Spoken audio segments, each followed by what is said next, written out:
Hi, I'm Julia Tondera, the violinist in the Aura Contemporary Ensemble at the University of Houston. It is my pleasure to be able to speak with Alex Mills, the composer of One is Fun, who is based in London, UK. Thank you for allowing us to include your work in our one-on-one video project and for speaking with me today. You're very welcome. I really enjoyed performing One is Fun, and I'm interested in knowing more about this work. What was your inspiration in writing this piece? So with One is Fun, the main idea is to have one musical line, one sort of melody or thread that gets sort of pulled apart in different ways. So that's why it's for either two violins or one violin soloist playing against them, a recording of themselves.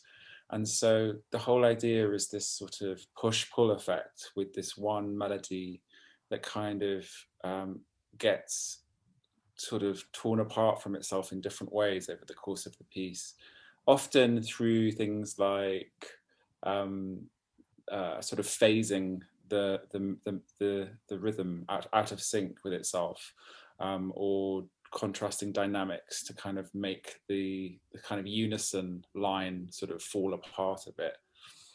And I was thinking actually about it. There's obviously the musical kind of idea that I've just explained, but I guess poetically or emotionally, I was thinking about if you are in a relationship with friends, family, or teachers, or whoever, and you're too similar, and there's like a tension between you, there's like this push-pull effect, and what it might feel like to kind of separate. So the whole piece is like a kind of journey in sort of this one line trying to separate from itself, but actually staying fused together the whole time. Great. I know from your bio that you're also especially interested in portraying emotions through music. What emotions or ranges of emotions do you feel are embedded in this piece? Yeah, I guess that's a good question. So I suppose if we take what I was just saying about a kind of a relationship with a person, maybe whoever that is, I suppose it's that feeling of if you're too similar in personality, or if maybe you're even a bit dependent on someone, um, it's the feeling that you want to kind of break away. So the piece is actually quite, I don't know, it's one of my more panicky pieces. It's quite lively and a bit sort of intense. And I think that it's supposed to communicate the intensity of human emotions when you do feel very sort of attached to someone, but maybe you need to not be so attached. That's one kind of emotional interpretation of it. Yeah, cool. I also noticed on your website that you studied journalism and that you worked for magazines and newspapers. How did you find your passion to music and became a composer? Yeah, so I've always been musical. I grew up playing the piano, and composing and improvising was always my kind of passion. But it was so sort of important to me. It was sort of my therapy, I guess, as a teenager, kind of just getting lost in my music, that I didn't want to study it. I thought that studying it would take that specialness away from me. So I was also interested in writing words. And so thought I'd study journalism, which was really great, and I loved it.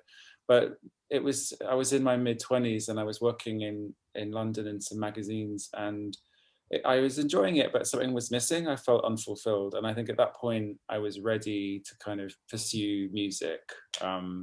It took me to do something else to realize that actually I should have just done music all along.